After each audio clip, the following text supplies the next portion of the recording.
With the 2021 Formula 1 season coming around and many changes to the grid in terms of the teams competing and the driver transfers, here are my championship predictions for the 2021 Formula 1 season. Starting with the Constructors Championship, in 10th place will be the Haas Formula 1 team. The American outfit has been on the decline since the 2018 season, and with two rookie drivers in Mick Schumacher and Egghead joining the grid, there's a real possibility that 2021 will be their first season without points. Although they shouldn't have even scored points last season, and I think this season will really appreciate how class both Romain Grosjean and Kevin Magnussen were, and that both really deserve a Formula 1 seat.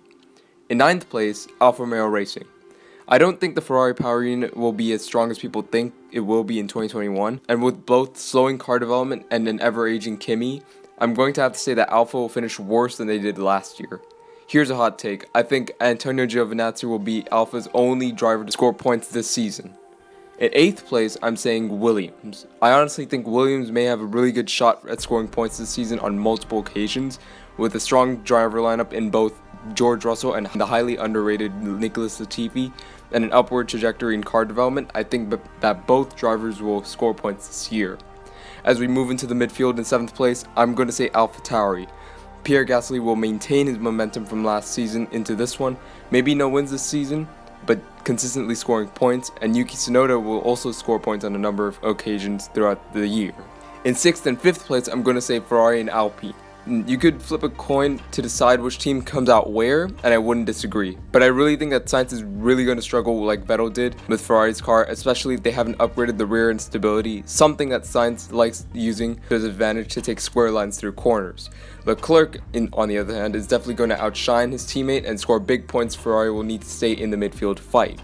Alpine is an interesting case in that they have essentially two indefinite quantities in Esteban Ocon and Fernando Alonso. I think that both will be on a similar level throughout the season. However, they will be on different trajectories, where I see Ocon developing further as a driver with getting more experience under his belt, but I also see Alonso deteriorating in pure racing ability because of his age. In 4th place, Aston Martin F1 aren't going to have the same development trajectory as the teams around them. However, with Sebastian Vettel joining the team, the 4-time world champion is definitely going to bring some valuable championship winning experience to the team and help develop his teammate and resident son-in-law, Lance Stroll, who I think is definitely a talent who just has a bad rep in the F1 community for being the best example of a paid driver in the recent history of F1. Don't forget, the man is the 3rd youngest driver on the grid and won a podium in a Williams. So I think that although Alpine may be on par this season or even overtake Aston Martin in car performance, I think the British outfit will come out on top with their class driver lineup. I think the rest of my predictions are pretty clear from here.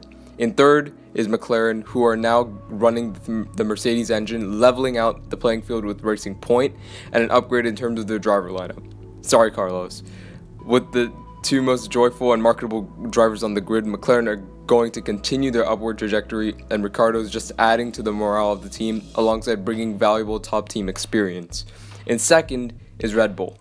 Now, they will be closer to Mercedes with a more dependable lineup in Verstappen and Checo in the championship, but due to Mercedes having started development on the 2021 car much earlier than Red Bull and the other teams, I think that Mercedes will beat Red Bull to the Constructors title. And if you haven't been able to tell by now, I'm predicting Mercedes to be Constructors Champions once again in 2021.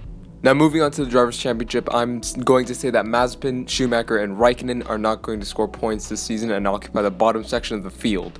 In 17th, I see Antonio Giovinazzi scoring points on 2 occasions at maximum, unlike the Williams boys, who will be 16th and 15th and vying for points more often than their backmarker colleagues, with Russell beating Latifi by season's end.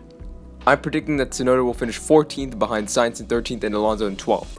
Ocon will finish ahead of his teammate in 11th, just a few points ahead of Alonso by the end of the season.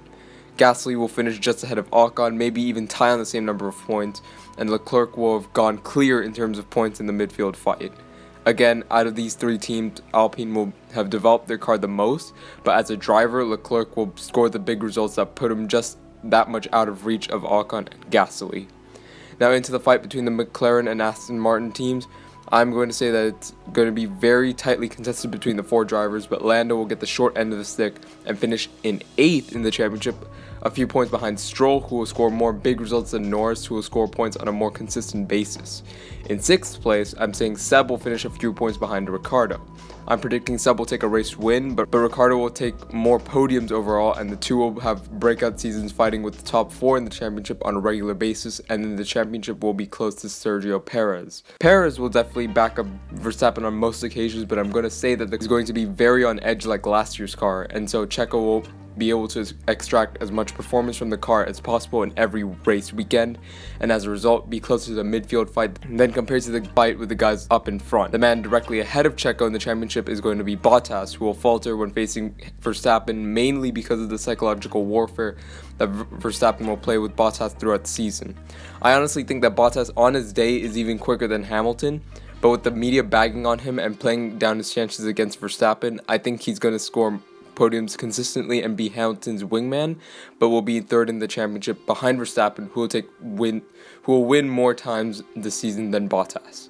But in the end, Hamilton will dominate the championship, and I think he might even equal Vettel's record of 13 wins in a season this season, and achieve more than 100 pole positions and 100 race wins before the end of the season, capping off the season with a record-breaking 8 world titles with 4 races to go.